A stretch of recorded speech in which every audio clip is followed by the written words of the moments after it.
This announcement comes about 5.5 months after Hamilton was shot. Jamont Terry joins us with a look back on this case. Jamont. Was this excessive force or justified use of force? That's been the question at the center of this investigation since the April 30th shooting at Red Arrow Park. Despite the officers firing today, that question is still unanswered. On a Wednesday afternoon in downtown Milwaukee, Dontre Hamilton was shot multiple times by 13-year Milwaukee police veteran Christopher Manny. The subject began to beat the officer with the wooden baton, striking him in the head. The officer withdrew his sidearm and fired several shots. Due to a new law involving officer-involved deaths, the State Department of Justice led the investigation. We feel we deserve closure after 2 months of this investigation. In June, Hamilton's family started to rally and express concerns with just how long the investigation was taking.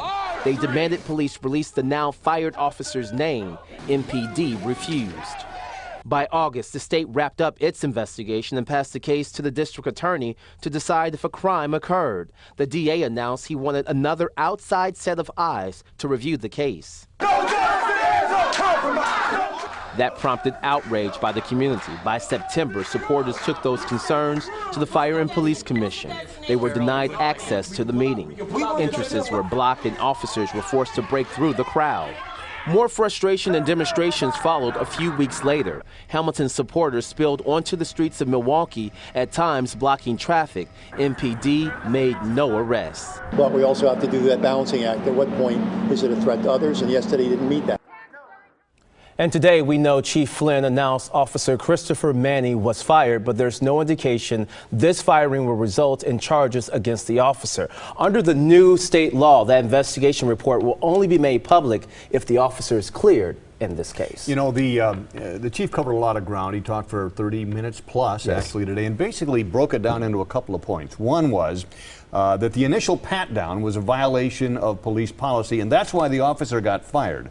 The chief says essentially that pat-down led to this confrontation. The officer then felt compelled to shoot Dontre Hamilton, and that was justified. So you've got two separate actions here, and the shooting may lead to criminal charges. We don't know. The DA is going to have to decide that. Exactly, and the family's concern is more or less that they have seen pictures of the officer, Christopher Manny, in question, who allegedly was beaten by his baton. They contend that they did not see injuries from the baton from the officer that night, so that's why they want to see more. Although the chief said that he has numerous witnesses who said that Dontre Hamilton did hit Officer Manny on the neck with that baton. So we'll have to see how that plays out. Family calling for criminal charges. Thank you very much, Jamont.